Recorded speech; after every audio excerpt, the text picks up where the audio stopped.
तकलीफ है असल में ये जो 2 गोलियां ऊपर लगी थी ना, ये तो अल्लाह का शुक्र है ठीक तरह भर रही हैं।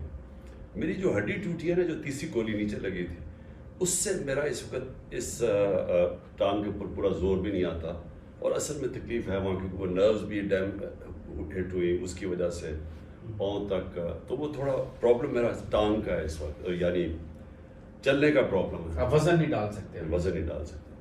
लेकिन फिर भी कल पिंडी में लोगों से मिलेंगे आप? नहीं, मैं जाना तो ज़रूर था, मैंने तो पहले से फैसला किया हुआ था। पिछले इतवार का भी मैंने सोचा था, लेकिन वो डॉक्टर्स ने कहा कि वो तो बिल्कुल ही, क्योंकि मेरे ज़ख्म भी बड़े अभी वो स्टेज पे नहीं था कि मैं एक्टिविटी करूं। लेकिन मैंने कल इसलिए जाना है कि देखें, ये मैं फिर से रिपीट करता हूँ, ये मुल्क में डिफाइनिंग मोमेंट्स है। ये एक फैसला कुन वक्त है पाकिस्तान में। इस वक्त एक जागी हुई कौम है, और मैं ये चाहता हूँ कि हम अब कभी भी वो पुराने ज़माने में ना जाएं कि जिधर भेड़ बकरियों की तरह कौम को समझा जाता है कि पहले उन चोरों को कहते हैं कि जिन्हें ये चोर है, आप उनको चोर कहते हैं, उनको निकालते हैं, फिर उनको वापस ले आते हैं कि जी आप ये किसी गंगा में धुल के आ गए, आप ठीक हो गए, आप एनआरओ मिल गया, फिर उनको चोर कह देते हैं, फिर उनको ऊपर मुसलत कर देते हैं। यानी मैं समझता हूँ कि ये बड़ी तौहीन है हमारी कौम की कि राना सनाउल्लाह जैसे बदमाशों को ऊपर जाके इंटीरियर मिनिस्टर बना दिया है। शरीफ खानदान इनकी 30 साल से चोरी है, हर बारी वो चोरी होती है वो बाहर भाग जाते हैं, वहाँ जाके आराम से रहते हैं और एंजॉय करते हैं लंदन के महंगी महंगी जगह, और फिर यहाँ लूटने के लिए वापस आ जाते हैं। मैं समझता हूँ ये हमारी कौम की तौहीन है। तो मैंने तो कहा हुआ है कि मैं तो जब तक जिंदा हूँ मैं इनका मुकाबला करूँ। जरदारी उधर है, सिंध से जो वो जुल्म कर रहा है, जो सिंध के लोगों से कर रहा है। मैंने जितनी, यानी सिंध के लोगों को जितनी आज़ादी की ज़रूरत है इस जरदारी माफिया से, किसी भी पाकिस्तान, बाकी सारा पाकिस्तान में फिरा हूँ, लेकिन जो जुल्म वहाँ है वहाँ कहीं और नहीं है। तो वहाँ तो बिल्कुल इन्होंने लोगों को गुलाम बनाया हुआ है, पुलिस थाने उंडे रखे हुए हैं, झूठे पर्चे हैं, वो बेचारे लोगों को जकड़ा हुआ है इन्होंने।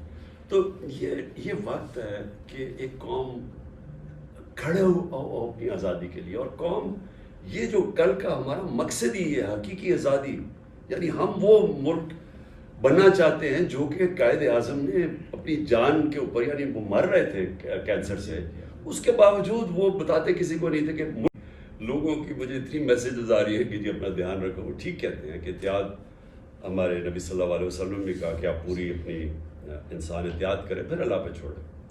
लेकिन देखिए, ये जो खौफ है ना मौत का, मैंने तो मौत बड़ी करीब से देखी ना, क्योंकि मैं जब गिर रहा था तो यहाँ से गोलियों की मुझे वो गई हैं ऊपर से, तो मैं अगर वो ना टांग पे गोली तो सीधे ऊपर लग गई, या वो लड़का हाथ ना, वो इब्तिसाम वो ना हाथ मारता तो वो गोली बजाय इधर लगने के ऊपर लगनी थी सारी।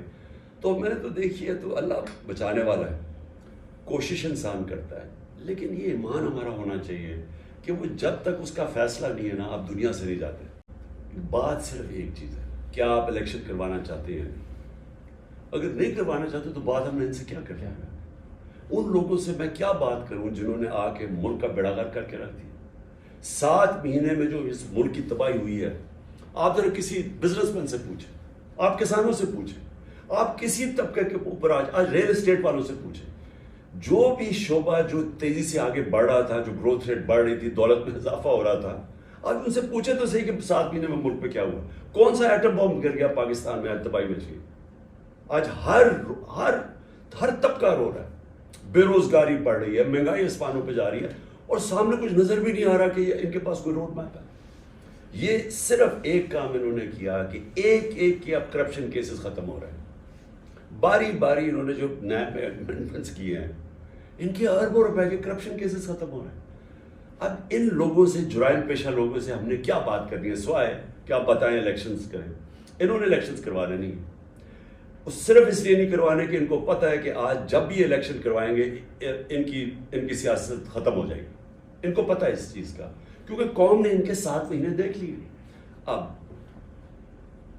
मुल्क की जरूरत इस वक्त इलेक्शन है। इकोनॉमी को ठीक करना तो इलेक्शंस करवाओ। अगर आपने इकोनॉमी को ठीक करना तो पॉलिटिकल स्टेबिलिटी चाहिए, वो इलेक्शन से आती है। अगर आपने इकोनॉमी को ठीक करना है या अपनी माशत को ऊपर उठाना है तो पॉलिटिकल स्टेबिलिटी की बात होती नहीं। तो जब पॉलिटिकल स्टेबिलिटी सिर्फ इलेक्शन से आएगी, और आगे अगर उम्मीद है तो वो इलेक्शन से आएगी, तो ये सिर्फ और सिर्फ कि हम इलेक्शन में पिट जाएंगे, मुल्क तबाह हो जाए लेकिन इलेक्शन ना हो, तो تو یہ تو انسسٹینیبل ہے. مجھے تو خوف یہ ہے کہ یہ جس طرف ہمیں لے کے جا رہے ہیں یہ ساروں کے ہاتھوں سے نکل جائے گی. میں چاہتا ہوں کہ آپ اپنا وہ کلپ پلے کریں جو 1 جون کو میں نے آپ کے ساتھ دیا تھا ایک کلپ, اور میں نے پیشن گوئی کی تھی کہ یہ ملک کا بیڑا غرق کر دیں گے, یہ معیشت کا بیڑا غرق کر دیں گے, ڈیفالٹ کی طرف لے جائیں گے. اور میں وہ آدمی ہوں جو سمجھتا ہوں کہ غلامی سے بہتر موت ہے. میں یہ ہمیشہ سمجھتا تھا کیونکہ ہم بڑے ہوئے تھے جب میں پہلی جنریشن تھا, ہمارے جتنے بھی بڑے تھے وہ انہوں نے غلامی دیکھی ہوئی تھی. میرے باپ کی جنریشن نے انگریز کی غلامی دیکھی ہوئی تھی. تو ان کے اندر ایک بڑا جذبہ تھا جب پاکستان بنا. ہم تو چھوٹے تھے نا, کہ ان کو فخر ہوتا تھا کہ ہم ایک آزاد ملک میں اب پیدا, اور بڑی ان کو ہوپس تھیں کہ ہم ایک عظیم قوم بنے گی. اور پھر میں نے ان کی مایوسی بھی دیکھی کہ آہستہ آہستہ وہ مایوس ہوتے رہے. مجھے یاد ہے عبدالحفیظ کاردر جو ہمارے بڑے زبردست کیپٹن تھے, پہلے کرکٹ کیپٹن تھے, تو اور وہ آکسفورڈ بھی گئے ہوئے تھے, تو انہوں نے نا ایک بڑی کتاب لکھی کہ جرنی ٹو ڈسلوژنمنٹ, کہ ہمارا کیسے آہستہ آہستہ جو ہم نے امیدیں لگائی ہوئی تھی وہ گرتی گئی اور وہ کریش ہوتی گئی. اور وہ کیوں ہوتی گئی؟ کیونکہ بدقسمتی سے ہم نے جو ملک جس طرف جا رہا تھا اور جانا چاہیے تھا, ہم اور طرف چلے گئے. اور انشاءاللہ جو میری امید اب یہ ہے کہ ہم اب سارے اداروں کے ساتھ, دیکھیے ادارے مضبوط ہوئیں تو ملک مضبوط ہے. ہم چاہتے ہیں ادارے مضبوط,